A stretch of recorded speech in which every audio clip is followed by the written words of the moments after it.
Wow, your cars look so shiny. Thanks. I've been taking them to Green Gorilla Car Wash. Thanks to their new ceramic application, my cars have never had such a glossy shine. Sounds expensive. You haven't heard about their sale?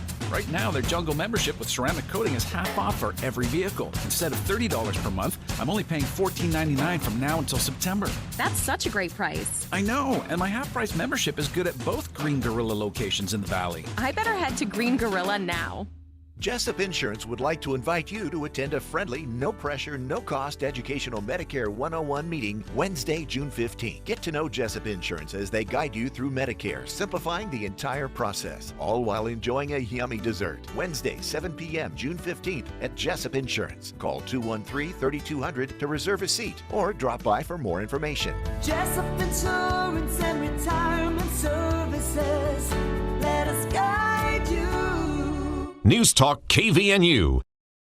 This is Direct Link with Utah Governor Spencer Cox on stations throughout the state in partnership with the Utah Broadcasters Association.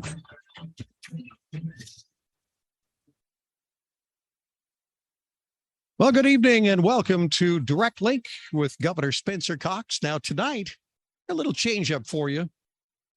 Governor Cox was not able to make the program this evening, so we have a very capable and I'm sure excited Lieutenant Governor Deidre Henderson with us. So we welcome Lieutenant Governor into our program this evening. Hi, Carl.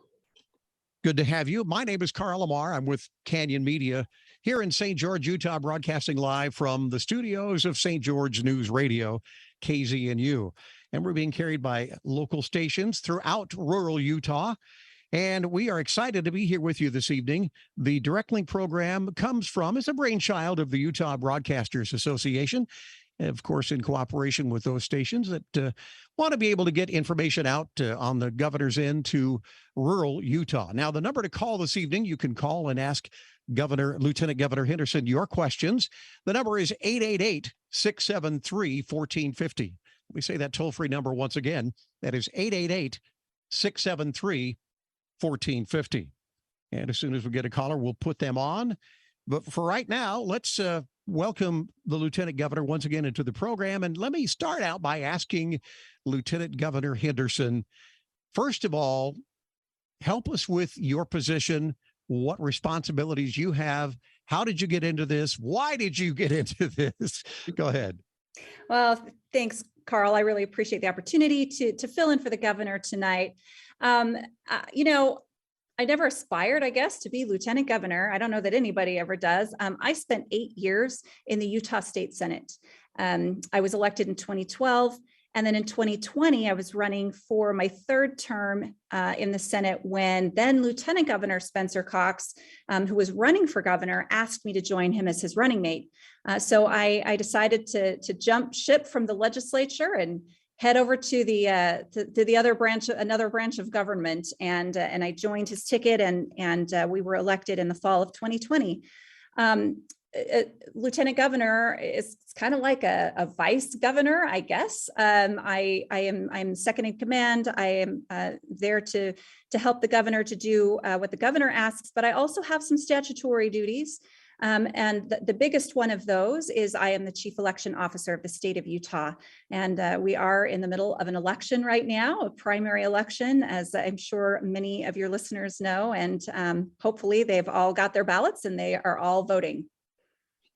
Thank you, Lieutenant Governor. Once again, our phone number is 888-673-1450. Appreciate you telling us how you got into this. You are in there now, and as one that oversees elections in Utah, let's start out with some questions. How has that role for you evolved with the mail-in voting now, especially under enhanced scrutiny over just the last few years? I mean, there's people that put memes on Facebook that say, would you send yourself $600 in cash? Some say, no, I wouldn't do that. It's going through the mail. Well, we're getting our ballots through the mail. What's your take on that? Well, it's a good question. I know it's something that's on a lot of people's minds right now, and that is fair. The good news is that Utah has actually been voting by mail for a long time, for many years. And when 2020 hit, when we had a pandemic, we already knew how to do this. We already had systems and processes in place and security in place to make sure that everybody's vote was counted accurately and fairly. Not every state was in as good of a position as we were in. So we started vote by mail in 2012, really in earnest, allowing counties to opt in to going primarily vote by mail. And by 2018, all but 2 counties in the state of Utah had opted in to do vote by mail. So we had been able to iterate and figure out what worked and what didn't work, and change things and make things better along the way before the pandemic hit. What we've discovered, though, is that really people love vote by mail. 90% of the voters vote by mail. People who still want to vote in person and really enjoy that in-person experience and want their I voted sticker, they can all still do that. We still actually have in-person voting locations as well. But we care deeply about making sure that the people of the state of Utah feel confident that when they vote, their vote is counted and they can actually get online and track their ballots. And make sure that they can know when their ballot is received by their counties, when their ballot is actually counted. They can get those notifications. So we have a great system, and I don't run elections as Lieutenant Governor. I actually oversee them. I have direct and general supervisory authority over them, but the counties individually run their own elections. Thank you, Lieutenant Governor. Appreciate that answer. We have on the line with us now Ty. He's in Iron County, and I believe he's got a question about gun control, which is on everybody's minds right now. Go ahead, Ty. You're on the air. Hey, how we doing? Good to talk to you guys today. So my question is, I've been trying to get a hold of the governor's office. I don't know if anybody's actually, out there called, but when you do call, you have to leave your name and number, and somebody will get back to you. I've kind of made a few calls myself, and nobody's really got back to me, so I thought it was a good time on the way home. With Lieutenant Governor here, I saw a couple of things on, on some local news here of the quote with I believe it was Romney and the governor saying that we got to do something. I would like to know what that is. Especially here in Utah, where we are, pretty gun-loving people, but we don't seem to have the problems that bigger states and bigger cities do have. I know we do have some problems, but I'd like to get the feel for that from the Lieutenant Governor. Well, thank you, Ty. It's a good question. It's an important question. And I know it's something that's on a lot of people's minds, especially right now. I have to say, out of the chute, Governor Cox and I are very big supporters of the Second Amendment. We did support constitutional carry. And in fact, when Governor Cox was elected to the Utah House of Representatives, the same year I was elected to the Utah Senate. And our first year in the legislature, 2013, both of us voted in favor of constitutional carry. It later got vetoed by the current governor at the time. But we promised when we were running for office that if the legislature were to pass a constitutional carry bill, that we would be supportive of it, and the governor would sign it into law. And that did happen. It happened last year. That being said, we also are very, very concerned about making sure that especially our school kids are safe from gun violence. And when we say there are more things that we could be doing, there probably are some things about guns that we could be doing a little bit differently, a little bit better, without infringing on people's Second Amendment rights. But there's more to it than that. We really need to take a holistic approach to increase access to mental health services, suicide prevention. These are things that we as a state have really been working on a lot in the last few years, and I think doing a good job at, but we can do more. I think we need to invest in more mental health counselors in our schools. There are a few school districts that do use these, and I know that they're always very busy but I think those trying to make sure that we're addressing problems on the mental health side before there's a crisis is just as important as making sure that we have adequate measures in place to enforce the current gun laws that we even have right now. Thank you, Lieutenant Governor, and thank you for your question, Ty. We have Kevin on the line now from Magna, and he's going to return to the mail-in ballot question and talk about security and election integrity. Go ahead, caller, Kevin. Yeah, I was curious. I noticed that there was some drama requests to see our vote record and stuff. I was wondering why those were turned down and why so many issues with letting us actually have a transparent election with these mail-in ballots. Is it our state policy to keep those kind of things secret?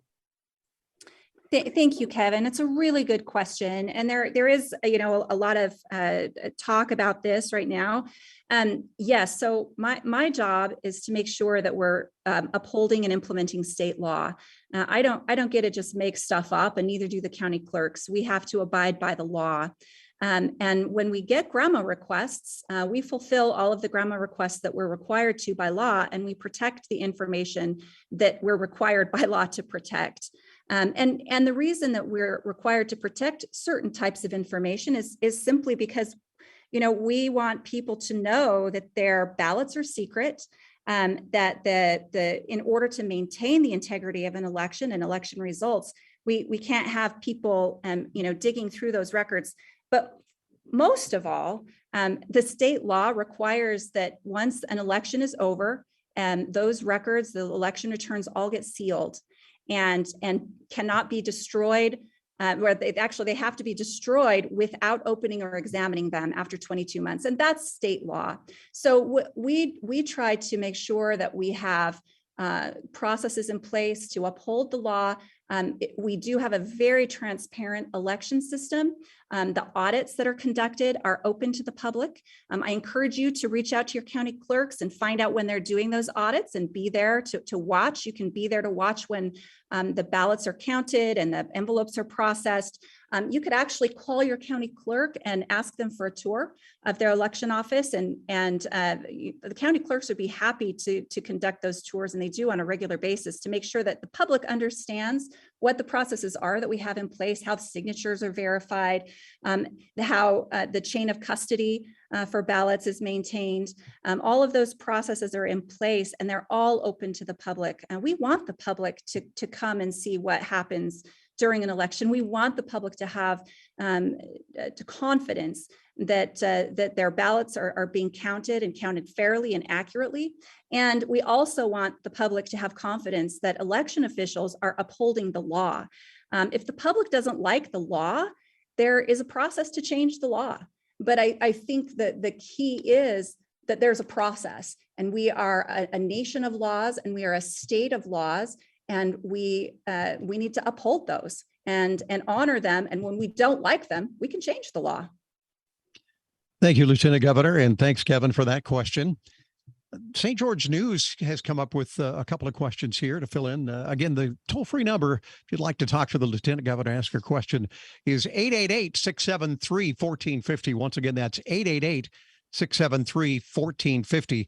Coming up on a break here real quick here. But first, this is heavy on our minds right now, Lieutenant Governor. Water shortages, drought, major concern here in the state, especially in the more arid southern regions here in St. George.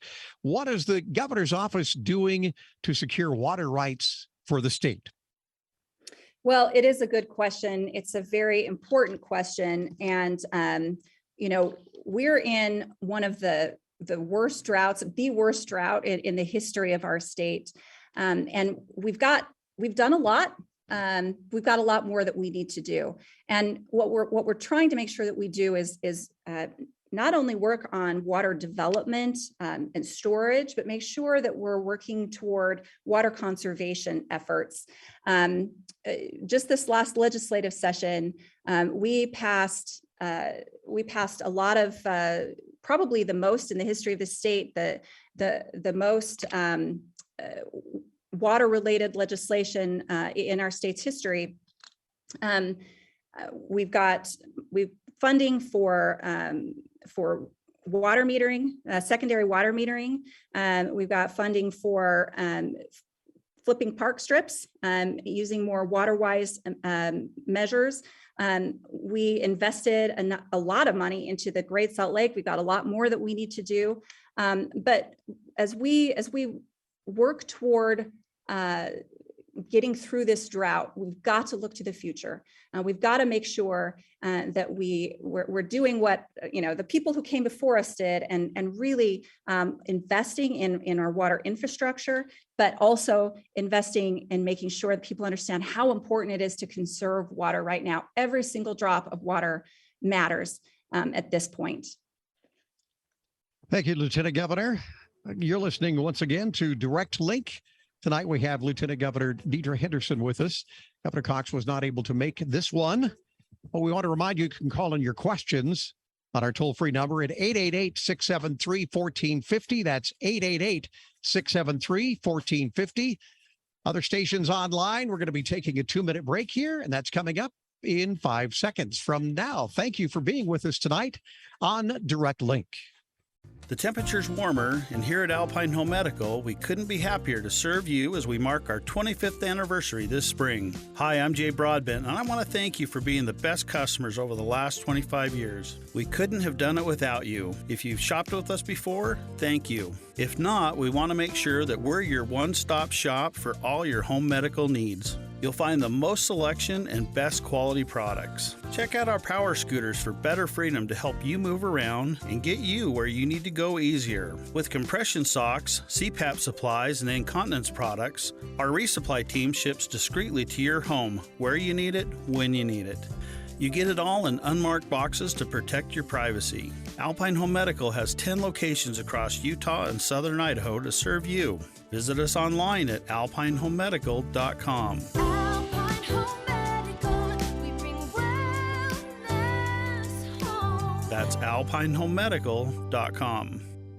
Moonlight Diesel is the kind of place that values hard work and honesty. They never put money ahead of people and are proud to be family owned and operated. Serving Cache Valley for over 26 years, Moonlight Diesel is growing and busier than ever, and they're hiring. So if you or someone you know shares a passion for diesel trucks, they would love to hear from you. Stop in during regular business hours or email Julie at moonlightdiesel.com. Start a career with some of the best and most knowledgeable diesel experts in the industry. Email Julie at moonlightdiesel.com. Coming up on the Wednesday edition of the Clay Travis and Buck Sexton Show, the latest fallout from the Biden economy, inflation raging, looking like it's going to get worse and worse, consumer prices likely to go up, and recession on the horizon. Does this mean that Republicans will capitalize on the mismanagement of their Democrat opponents in the midterms? Clay and I will dive into all that with you coming up. 10 to 1 on News Talk KVNU, 102 FM and 610 AM. Know about it, talk about it. News Talk KVNU, 610 AM and 102.1 FM.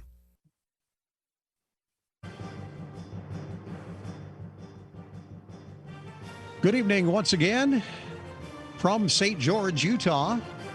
From the studios of St. George News Radio, I'm Carl Lamar with Direct Link with Lieutenant Governor Deidre Henderson. Welcome to our program tonight. You are welcome to call in your phone calls and questions for the Lieutenant Governor at 888-673-1450. That's 888-673-1450. Let's go to Mike.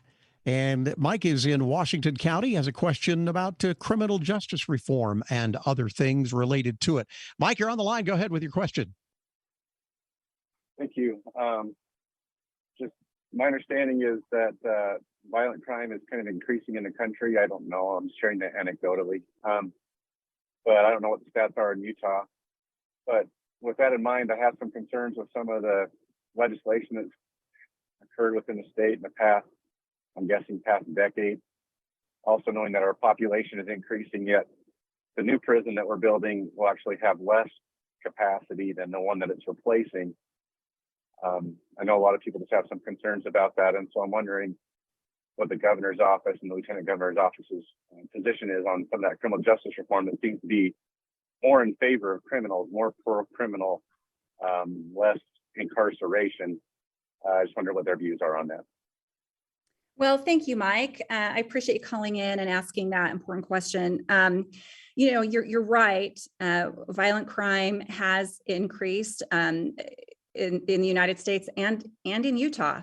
We've seen a measurable increase, not just in violent crime, but I mean, during the pandemic, we saw, and I'm sorry, I don't remember the number off the top of my head, but the Department of Public Safety has talked about how many speeders that are going over 100 miles an hour that they've been pulling over. They've seen such a huge increase in that, and I'm not sure what the correlation, if there is a correlation there or not, but we have seen violent crime increase as well. And you're right, the new prison does not have the same capacity that the old one did. We are really working toward more of a correction form in this prison than just incarceration.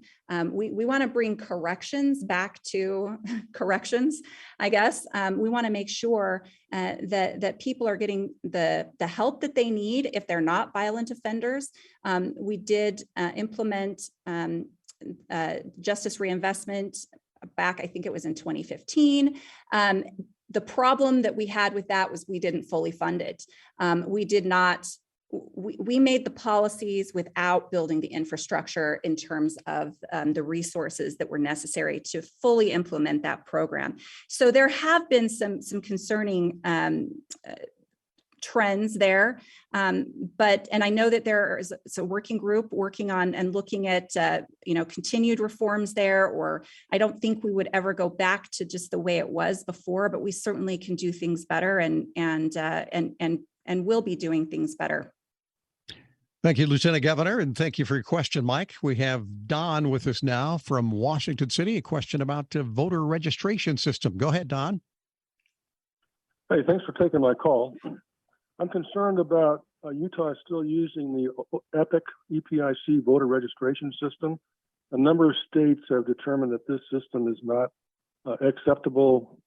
People have moved out of state, remain on the voter rolls. People have died, remain on the voter rolls. And people are registered more than one time. And I sent the email correspondence to the governor's office several months ago and basically got a non-response. Since you're in charge of the election system, I'm wondering what you would do to investigate this EPIC system and determine why we should continue to use it. Thanks, Don. Are you talking about ERIC? Because I'm not familiar with EPIC, but there is an ERIC system that is multi-state. That's what I meant. I'm sorry. That's what that's what I figured. Yeah. No, it's a good question. So what ERIC does is when you've got a voter, for example, in Utah that moves to, say, Florida, and then registers to vote in Florida, we get notified that that voter has been registered to vote in a different state. So it helps us.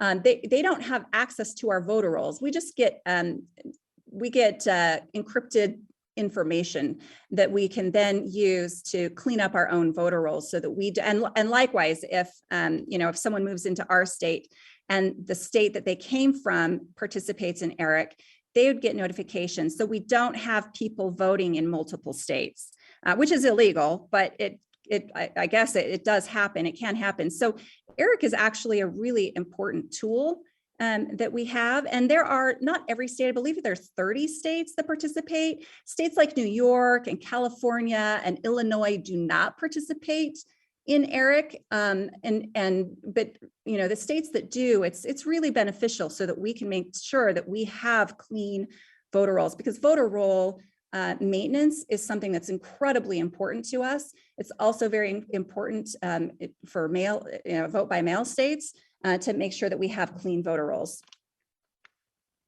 Thank you, Lieutenant Governor. Got another question from St. George News, and that question is the state prepared to enforce the Roe v. Wade trigger law?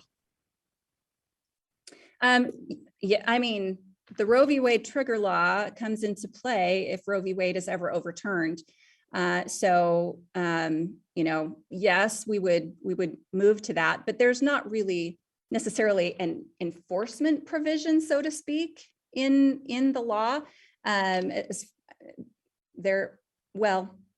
might correct myself. There might be enforcement of physicians in that one. I'd have to go back and look, but yes, actually, yes. So if the decision is overturned, we would move to that trigger law.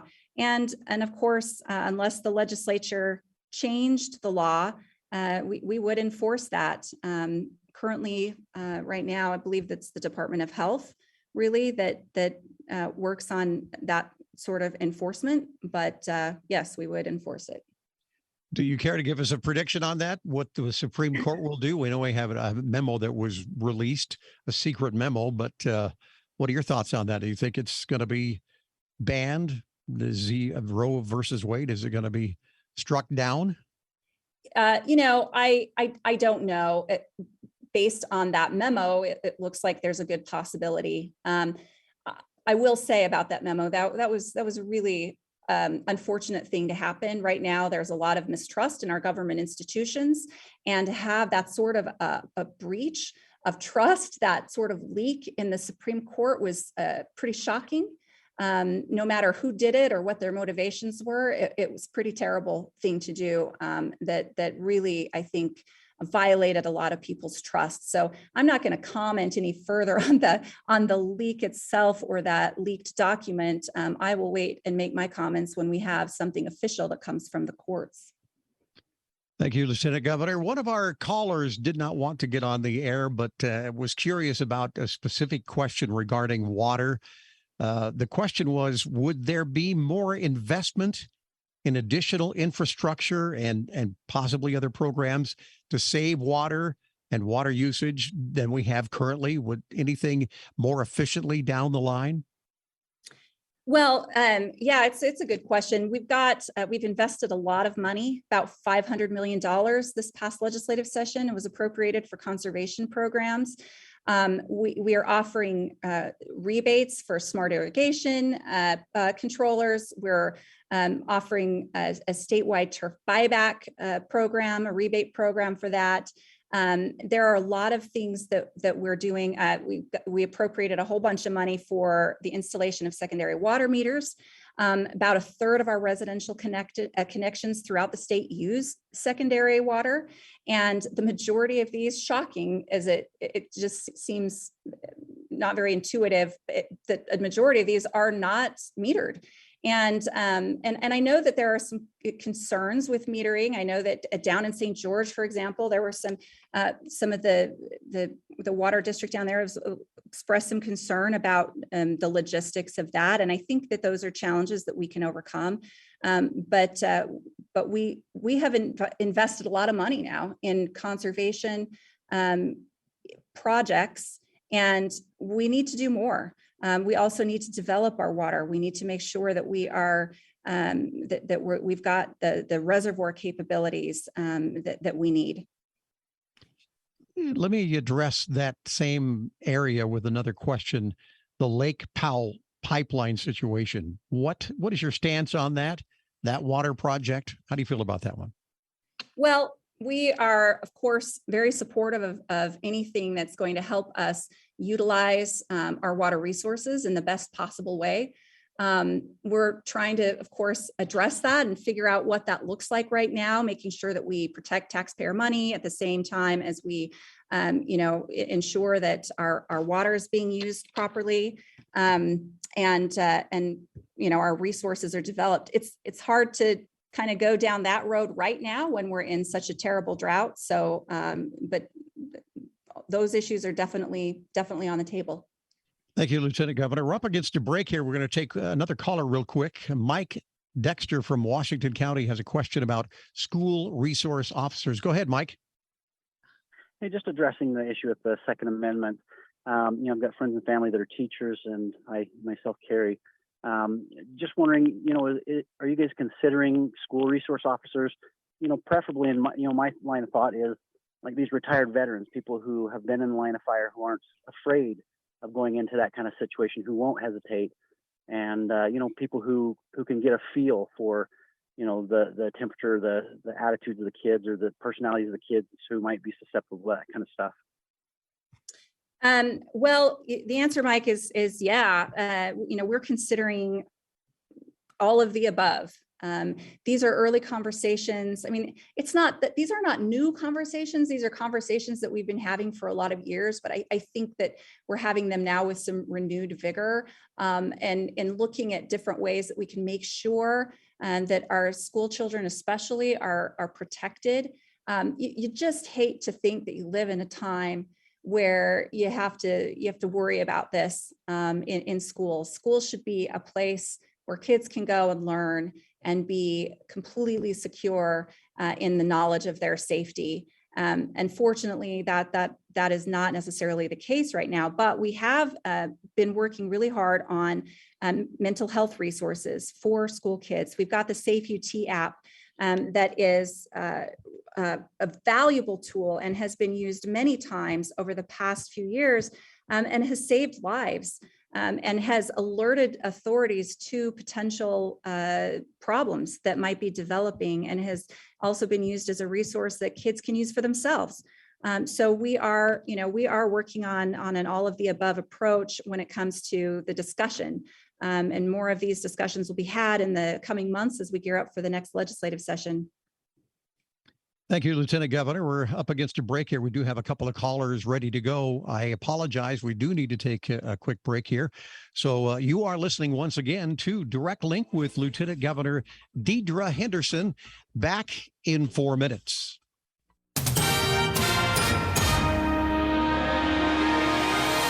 Good evening. I'm Bill Walter, KVNU News. A 29-year-old North Logan man has been ordered to prison for downloading a large database of child pornography. Tyrell Judy cried and waved to a family member as he was led out of the courtroom after being given the maximum sentence. Judy was sentenced Monday morning in First District Court. He previously accepted a plea deal, pleading guilty to 10 counts of sexual exploitation of a minor, a second-degree felony. Judy was arrested last December after Logan City police officers received a cyber tip from the Internet Crimes Against Children Task Force. It described how an electronic device was uploading hundreds of child pornography pictures and videos to a file-sharing account. As the investigation continued, police filed a warrant to search the account. They received 18 gigabits of information, including 4,924 photos and 1,588 videos, mostly of child pornography. Police tracked an internet IP address to the North Logan apartment complex where Judy lived and arrested him. A key fish that has dwelt in the Colorado River since ancient times and whose presence indicates a healthy river is now up against a threat from a giant dam above. The humpback chub has long been the focus of restoration efforts, successful ones, but as the waters of Lake Powell sink lower than ever, non-native predator fish could make their way down through the inner works of Glen Canyon Dam to the river below where they feed on the chub. Federal, state, and tribal agencies are urgently trying to devise a strategy to keep the predators penned up. Overnight, slight chance of a shower, mid-30s, sunny, warmer around 70 tomorrow. It was 61 today. For the latest news, visit CashValleyDaily.com. Every year, when Father's Day weekend rolls around, you can count on the Preston Elks Launch Demolition Derby. This Saturday, 7 p.m. at the Preston Rodeo Arena. Buy tickets on the Preston Elks Derby Facebook or pay cash only at the gate. Just $10 for adults, $5 if you're over 60 or under 12. All proceeds benefit local families in Utah and Idaho. The Preston Elks Launch Demolition Derby, Saturday at 7 at the Preston Rodeo Arena.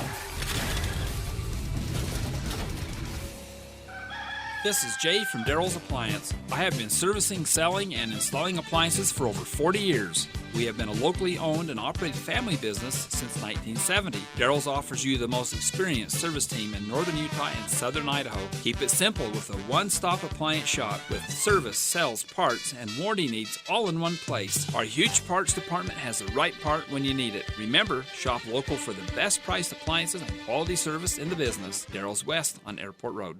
Summer is just around the corner. Don't crank up your AC unit before getting it serviced. Advanced Heating and Air Conditioning is the team you should call for quality on-time service. If your system needs replaced, think York. York has the best warranties in the business with affordable financing options. Call Advanced Heating and Air Conditioning at 752-7272 or stop by their showroom west of DI. Online at advancedheating-ac.com. Comfortable until you are. Advanced Heating and Air.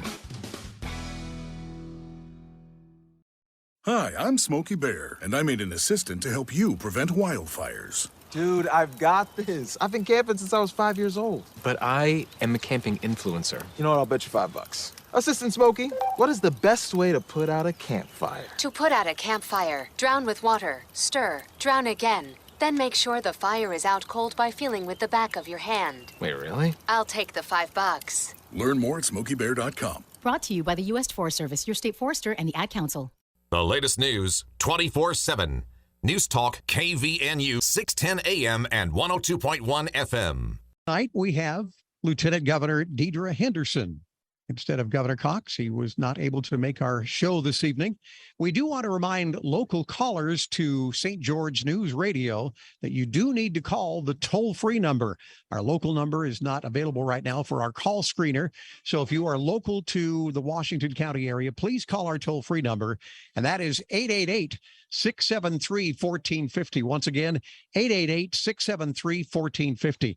Let's go right to the phones. We've got Grant, who's been waiting for a while now from St. George. Going to be talking a little bit about COVID and the lockdowns that we've had. Go ahead, Grant.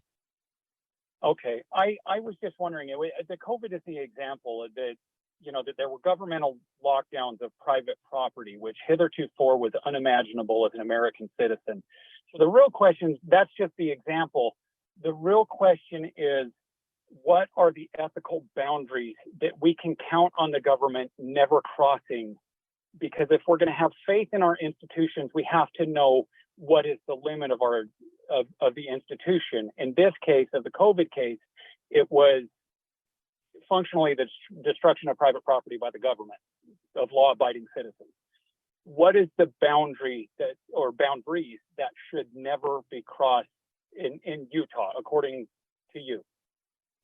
Well, thank you, Grant, for taking time to call and for waiting to ask your question. I appreciate it.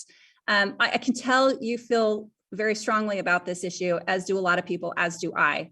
I will tell you this, as far as what our boundaries are, we really tried hard. And when the pandemic hit, I was in the state Senate. I was not lieutenant governor. And so I saw the other side behind the scenes of these deliberations and what kind of the agony that elected leaders were going through to try to figure out what that balance should be when you're protecting life and health and businesses and private property and personal rights and freedoms, all things that we care deeply about. And we tried really hard to strike that balance, especially after we had the resources, vaccine resources for people and that wanted it. It was a much easier to say, okay, yeah, now that you can protect yourself if you want to, you don't need to have that responsibility as much of worrying about protecting other people. But for a long time, and in the state of Utah, we didn't have lockdowns for that long. We were opening up much faster than other states, again, trying to strike that balance of making sure that we're protecting individual and collective rights. And it was a tough call. And there were a lot of variations. There were a lot of changes that we had to do. We didn't know how long this was going to be lasting. We thought it would just be a couple of weeks at first, and then a couple of months, and then it kind of dragged on.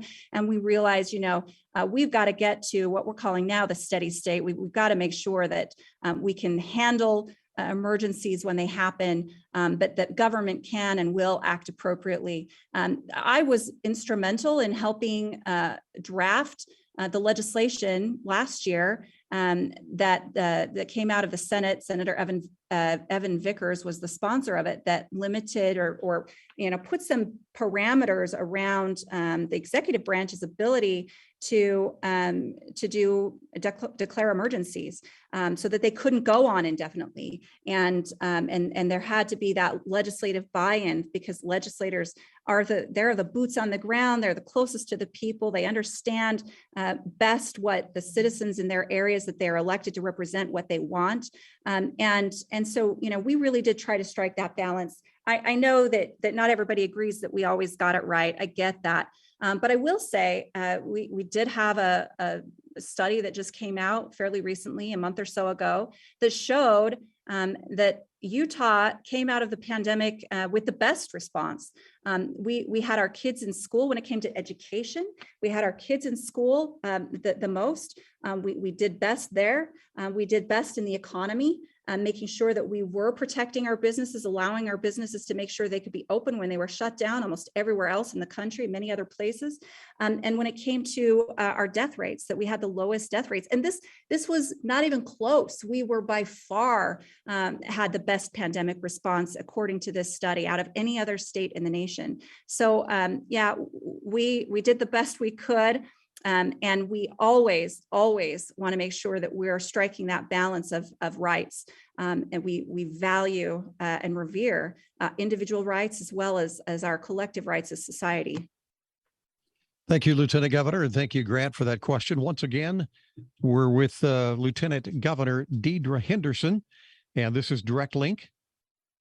It is a program that came from the Utah Broadcasters Association. They're the ones that are in charge of this program this evening. And we remind you that toll-free number to call if you should have a question for the Lieutenant Governor is 888-673-1450. One more time, 888-673-1450.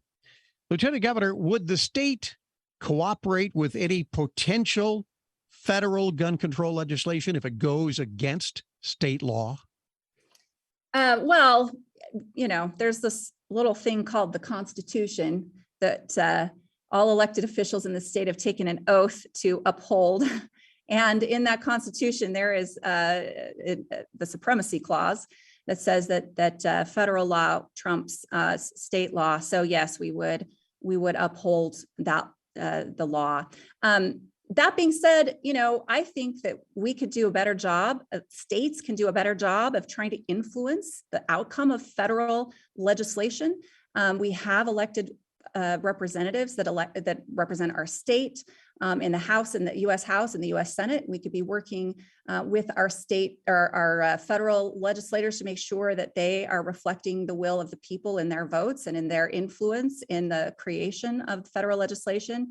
But absolutely, any kind of a congressional act regulating firearms that is inconsistent with state law is still federal law and would supersede state law.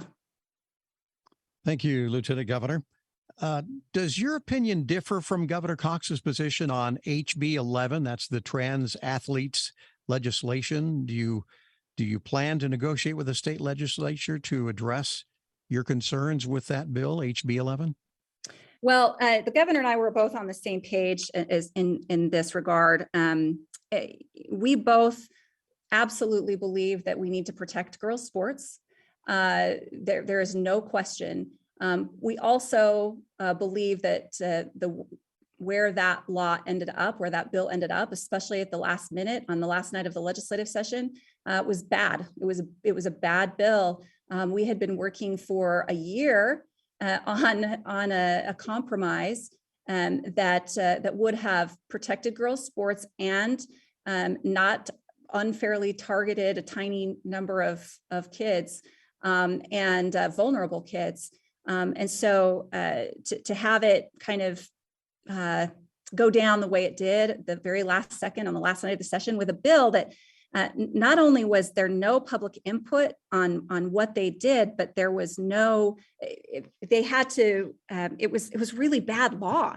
It would have bankrupted the Utah High School Activities Association. It would have put our schools on the hook with liabilities that they couldn't pay for because of some technical issues with passing a bill with a large fiscal note with a big impact, a financial impact at the last minute on the last night of the session. Because of that, they had to do some things to the bill that it was just bad policy. And in fact, they agreed it was bad policy. When the governor overrode the bill, he called a special session for them to then fix it, and they did. They went in and fixed it. So I agree with the governor that we got to protect girls' sports, but we can do it in a way that doesn't unfairly and cruelly target one or two very vulnerable children in the state of Utah. Thank you, Lieutenant Governor. We appreciate that. We're coming up against another break. For our stations online, it's going to be our final 2-minute break for this program. You're listening to Direct Link with tonight, Lieutenant Governor Deidre Henderson. Back in 2 minutes.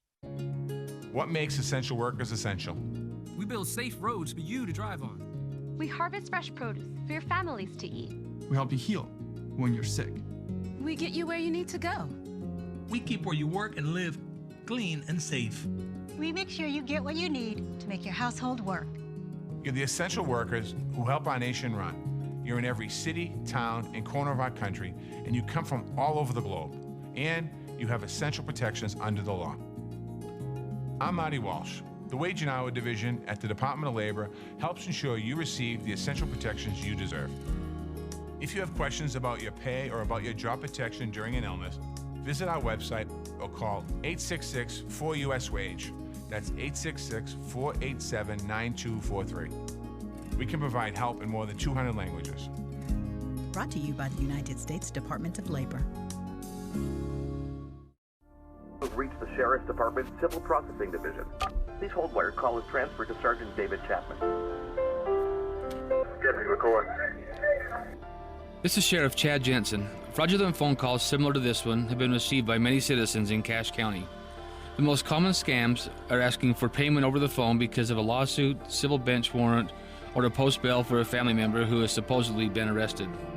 They ask for payment in form of prepaid cards, gift cards, or money transfers, and if you do not pay, they threaten to arrest you.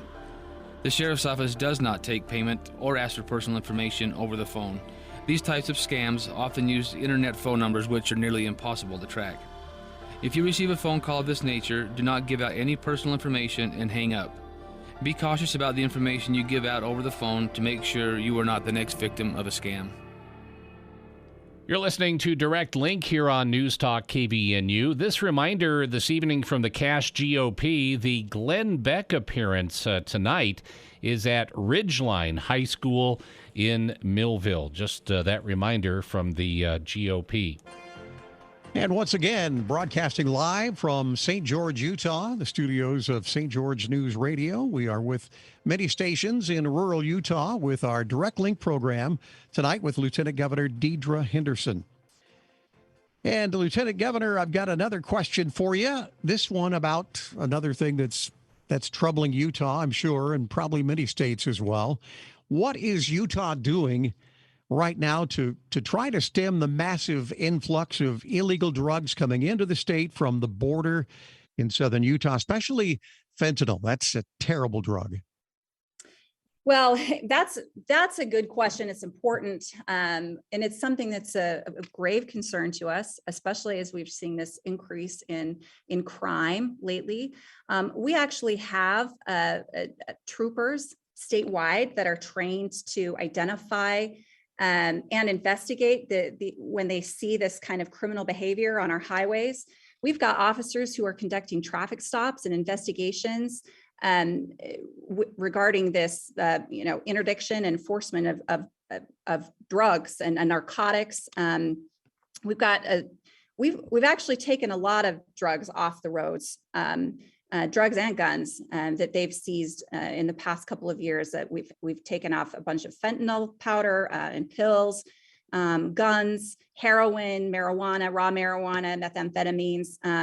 There have been our DPS is statewide, our task force. They're doing a really great job. We also have a statewide information and analysis center. We call it SIAC. That has a dedicated analysts that monitor illicit drug activity, both within the state of Utah and regionally and nationally. And the SIAC is actively engaged in combating the flow of fentanyl into Utah. And we've got analysts that provide tactical case support and strategic support to our local, state, and federal partners. The SIAC also hosts the Utah Drug Monitoring Initiative. We've got it's a multidisciplinary team that looks at overdose and the lethality from both prescription and non-prescription drugs. So we've got a lot of boots on the grounds. We're doing a lot of different things, a multifaceted approach. The State Bureau of Investigation, narcotics unit agents, they work every single day to identify and apprehend these individuals who are involved in the illegal drug trade throughout the state. And use a wide range of complex investigative tactics to target drug dealers and the traffickers. So we're doing a lot, and they're pretty dang busy. Thank you, Lieutenant Governor. Now, I know that the law enforcement is really doing their job as best they can in getting the drugs off the street and getting those criminals bound over for whatever the court decides to do with them. And that's, I think, the frustrating area for law enforcement. As a former law enforcement officer, you think, you work your tail end off trying to get these criminals into jail. Then they go into court and they're walking the streets. I mean, would you consider Utah to be tough on these kinds of criminals? Well, I think we are. And when it comes to the higher up, the traffickers, certainly. I think that's a different approach that we've taken, instead of just trying to throw the users into jail instead of offering treatment. We're really working to target those higher up in the chain. Thank you, Lieutenant Governor. Now, I've got a question about wildfires. There's one currently raging in my old hometown of Flagstaff, Arizona, a very serious wildfire. From a legislative standpoint, this question comes from St. George News. What would you say are the best ways to address the increasing prevalence and intensity of wildfires here in Utah? Well, this is definitely an issue that's been top of our minds the past couple of years as we've really faced this terrible drought. Wildfires, sometimes you can't prevent them. They're lightning caused or, naturally caused, but a lot of them, probably the vast majority of them, definitely the vast majority of them are human caused and could be prevented. This year so far, we've seen already 195 wildfires, and 162 of them have been human caused. So preventing these wildfires is definitely a top priority. Last year, we introduced a Fire Sense campaign, and we really called on the public to help us prevent these human caused wildfires. And I have to say, Utahns stepped up to the plate. They responded to our call and actually decreased human caused fires by 51%. So that was about 500, a decrease of about 500 wildfires that never started last year compared to 2020. So we considered that to be a huge win. As we're heading into fireworks season, we're hoping that we again can count on Utahns to use good sense, to not drag their chains, to not set off fireworks in places that are illegal, or leave their campfires burning or hot. We're working with the U.S. Forest Service also through shared stewardship initiatives, which are actually really important to our state, to leverage funding to increase the pace and the scale of fuel reduction projects aimed at protecting communities and watersheds. So this partnership with the Forest Service is really important, and something that we've been grateful to be able to partner with them on. Lieutenant Governor, we want to thank you for being with us this evening. Excellent job. We hope to see you on here once again. That wraps it up for Direct Link, the presentation of the Utah Broadcasters Association.